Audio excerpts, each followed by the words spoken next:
Hello, hello, I'm Tracy Pierce. Thanks for joining me for this series of mini animal communications. My animal friends, they really sent me this message like, during the coronavirus, you need to be talking to more animals and spreading more animal wisdom. So really that is the point of these animal communications. If you're joining us live, you can use the chat box on Zoom. And looks like we're streaming live today on YouTube. So there's also a chat box there if you're watching and have a question for our doggy friend, Emma. So let me share Emma's picture here.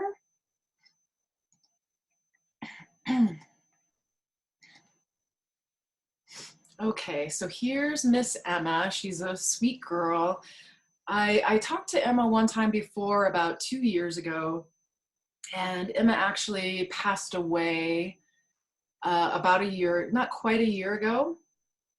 And her human sent me an email about Emma and asked if we would connect in with her again. So I'm going to go ahead and do that and see what Emma would like to share with us today. So I'm just going to take a moment, getting quiet and tuning in to Emma.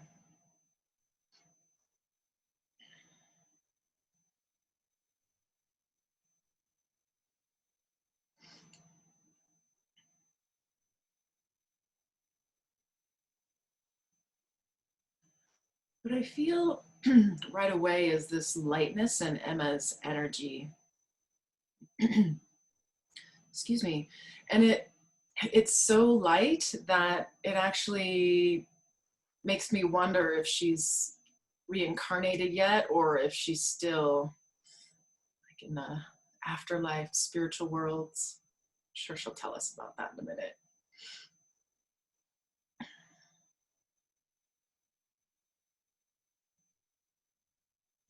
Yeah, there's this real sort of morphing quality in her energy, like things are moving.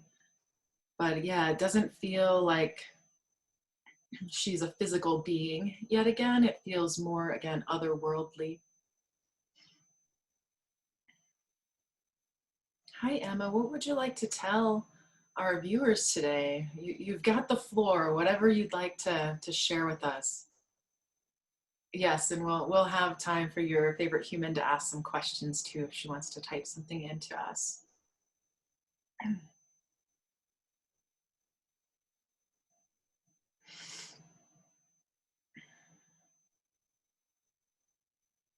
It does feel like there's been this sort of extended long period of her being in the afterlife.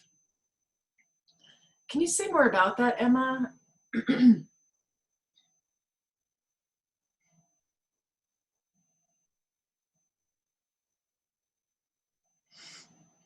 What she's showing me is the animals that she knows that are kind of in her circle of friends, if you will, in the spirit world, that her group tends to reincarnate a bit more quickly than perhaps other animals do. She's like, I don't really know. Like, I'm so in my own group sometimes that I don't always know what other groups are doing. But she says that 6 months is actually usually the maximum kind of amount of time that she'll take in human years before she comes back to the animal, or yeah, comes back in physical form into earth, into incarnation. Emma, do you want to tell us, is there a reason that this this in between period for you in the afterlife has been longer? Do you have any knowledge about that?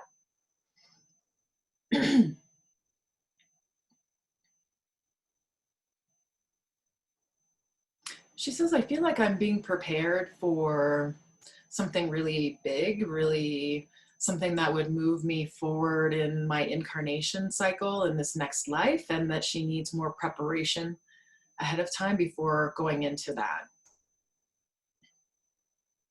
Could you expand on that at all, Emma? This is really interesting what you're saying.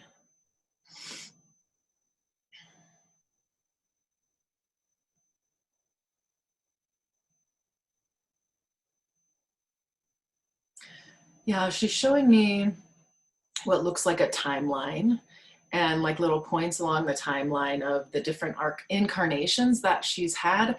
And she's showing how her previous incarnations have also been fairly short. She's showing like 12 years kind of being the maximum. And I think I recall correctly that Emma was 13 when she died in this incarnation. Is there a reason for that, Emma? Or I'm not sure I totally understand. Is there a reason that you were having these shorter incarnations?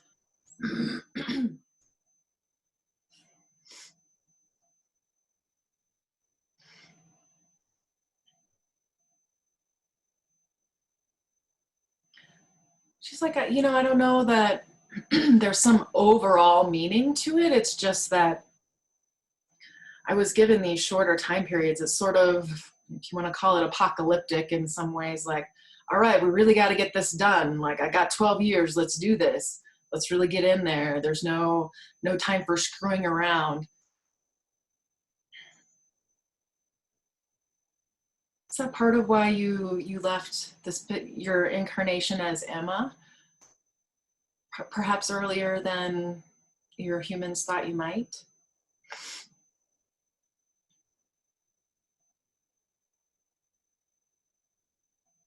She's showing this big, like it's almost like an explosion, but not any kind of negative connotation to explosion, but like this big explosion in her heart with her last human that she was with, Robin, who's joining us here today. She's like, we hit that point of like,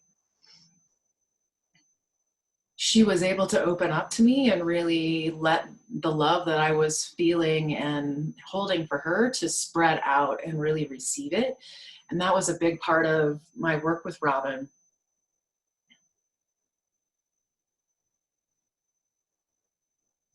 Yeah, she kind of shows, it's like little massage hands kind of coming around Robin's heart, and like she was kind of working on it through the whole time. And Robin's heart just got bigger and bigger to the point where she was really able to like fully receive this love that Emma was holding for her.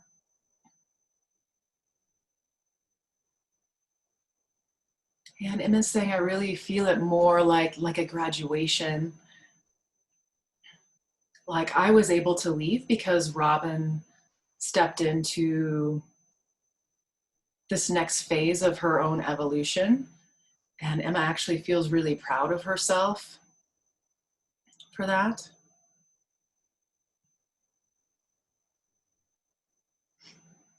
I hear these words, quick and dirty. She's like, my incarnations tend to be kind of quick and dirty. I come in, I do the work, and then I go. Okay. Let's see, I see the chat box kind of flashing up here. Pull it up here.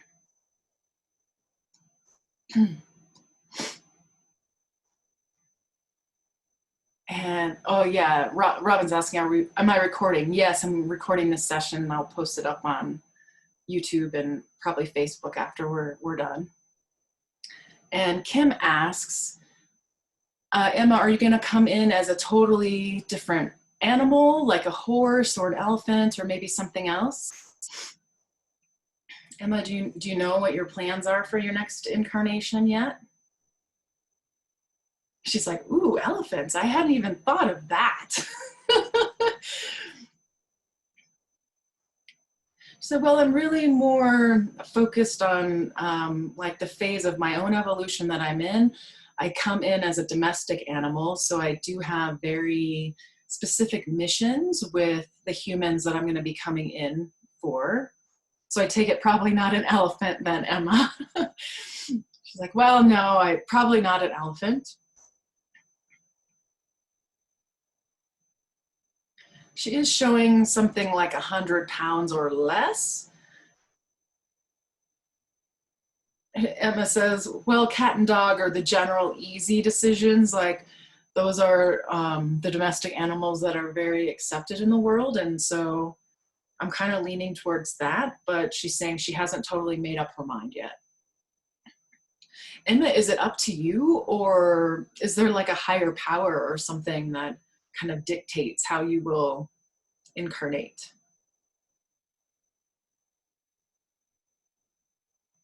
I get to choose. Yeah, she's showing it's almost it's like I bring it to the committee.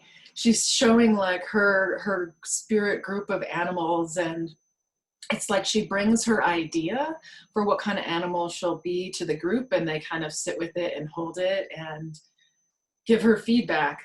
Oh, that's really interesting, Emma. So yes, ultimately I can decide which kind of animal I will be, but I have help from my friends in making the best decision, how that will help my human or humans that I'm working with the best.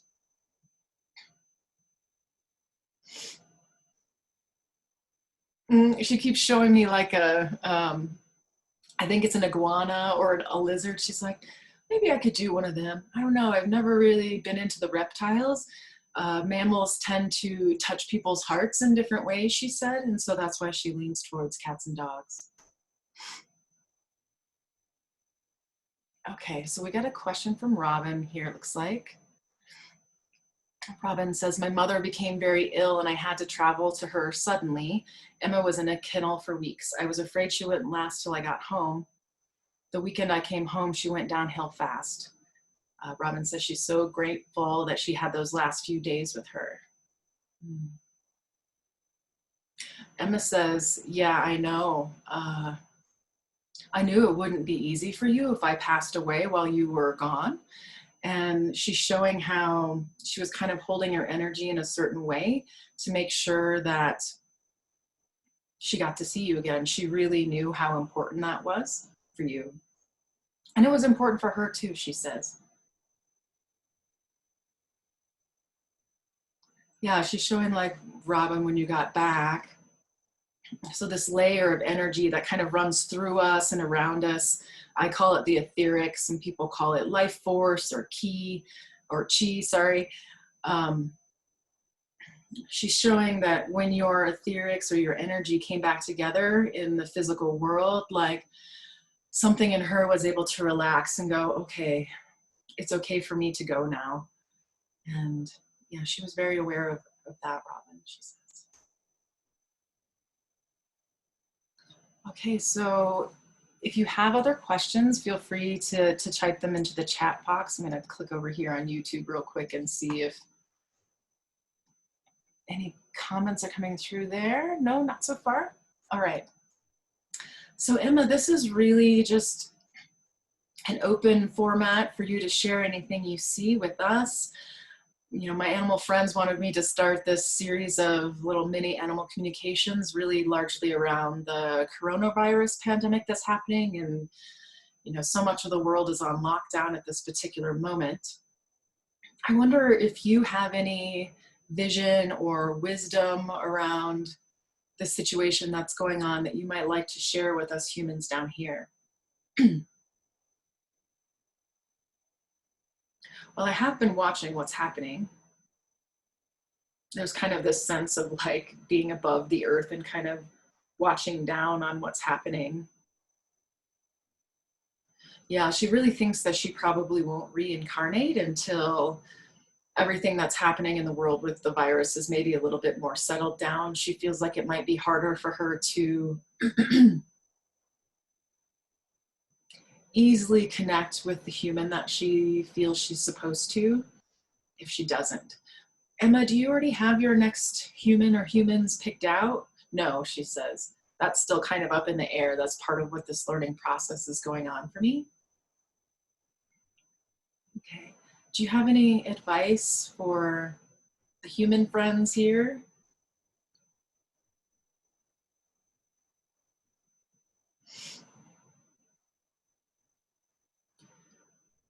What's interesting, Emma's kind of echoing something that some of the other animals have said. I can't remember exactly which ones at this moment, but talking about containment. And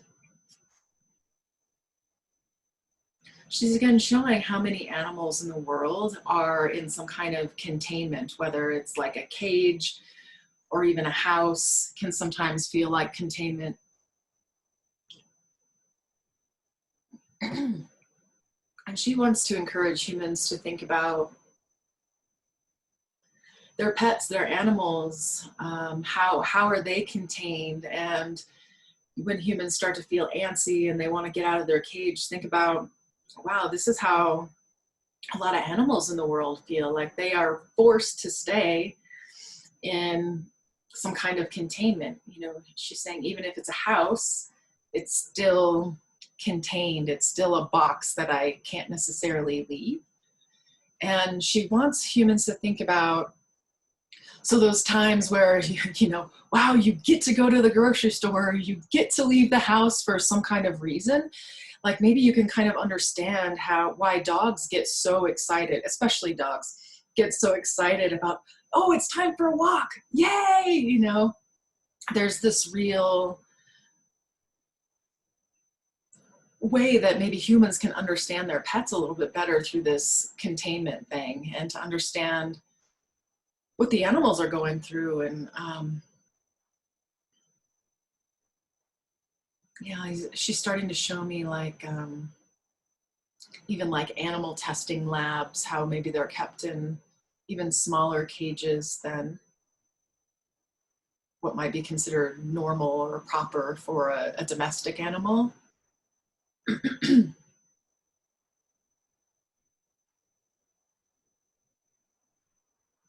Hmm.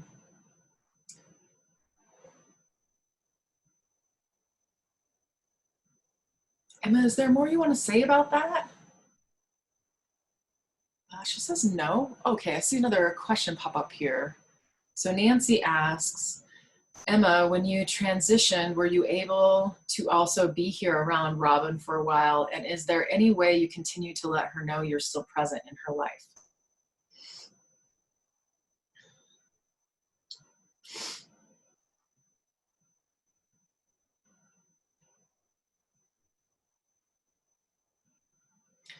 So what Emma is showing me is when we leave this earth, when we leave our physical bodies, so our physical body stays here, and then that life force, etheric, the chi energy, she's showing how it kind of hangs around the physical body for a while. It's almost like it slowly starts to fall away. She's showing, so you know how the physical body decomposes, this energy layer also decomposes. So sometimes while that energetic layer is still kind of falling apart, that etheric layer, it might feel like the animal is still kind of around, because it is the etheric, that energetic level that we interact with, whether we understand it or not. Emma's telling me to tell you, this is actually part of how I communicate with animals, is reading that layer of life force energy. And she's showing, okay, so those parts of her were left around when she left, and like the higher part kind of lifted off and went higher. And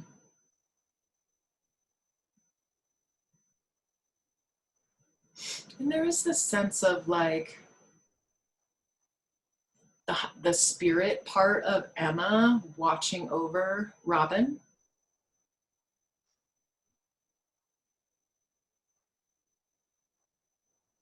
And she's showing like leaving, I don't know, she's showing these white feathers.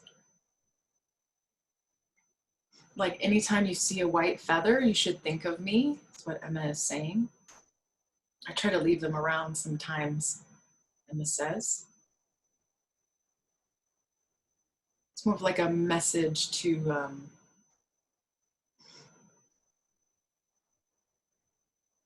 yeah, that there's this higher wisdom, this lighter part that is watching over Robin, she says. Let's see. Is there any, oh, so it's the feathers, how you continue to kind of let her know? Is there any other way you let her know? Well, she can tune in to me anytime. Like all you need to do is look at my picture and you can feel. Okay, let's see. We've got some more questions here. Let's see. Is it harder to leave when your human is really grieving? So since we're talking about death and dying. It can be, she says, and sometimes animals stick around a little bit longer for humans because of that. Like there's almost this,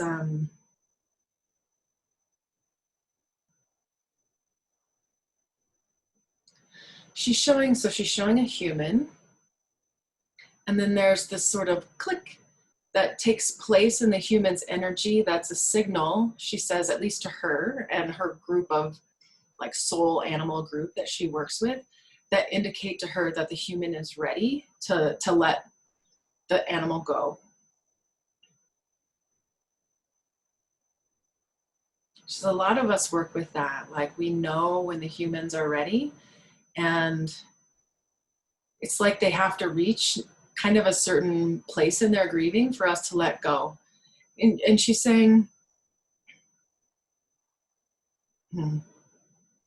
she's showing me one of my cats that passed away quite suddenly. And she's saying, like for you, Tracy, with this particular cat that you had, you were never going to let go. You were never going to have that click in your energy that indicated to the cat that you were ready to let her go. And so she had to go really fast. And sometimes that's what happens, where it's just going to be too much or too drug out or too emotionally draining on the human to wait until there's that energy click that indicates that they're ready to go. And the animal's like, it's time for me to go. And so a lot of times when animals go very quickly, that's what actually is happening, is because there is too much grief or there is too much sadness, and that them staying alive and prolonging their lives, waiting for the human to be ready, is actually not helpful. That's what Emma says. Okay, so we got one more question from Kim, kind of coming up on the end of our time here. Emma, do you think this pandemic will change how humans relate to their animals, to let them experience more freedom or to be more aware? Well, it's certainly going to bring them closer to their animals.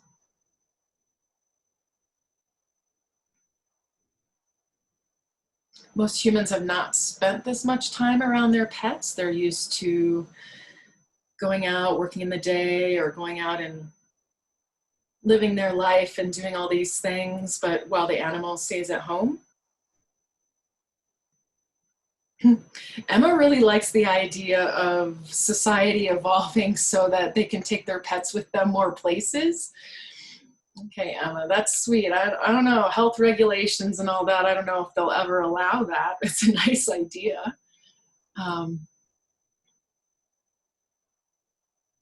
Yeah, she really sees there being kind of a tighter knit bond between the humans and their animals. She's not sure about allowing them to experience more freedom, but she does feel like she's showing it almost like a knitting or a weaving of something between the energies of the human and the animal. All right, thank you so much, Emma. I see we're coming to the end of our time here, so I'm going to go ahead and stop sharing the picture.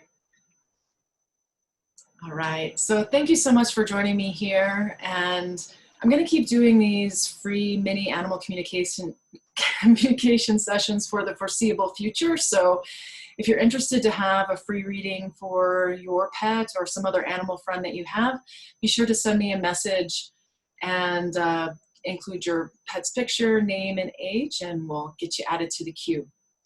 All right, thanks so much for joining me, and until next time, take care and be well.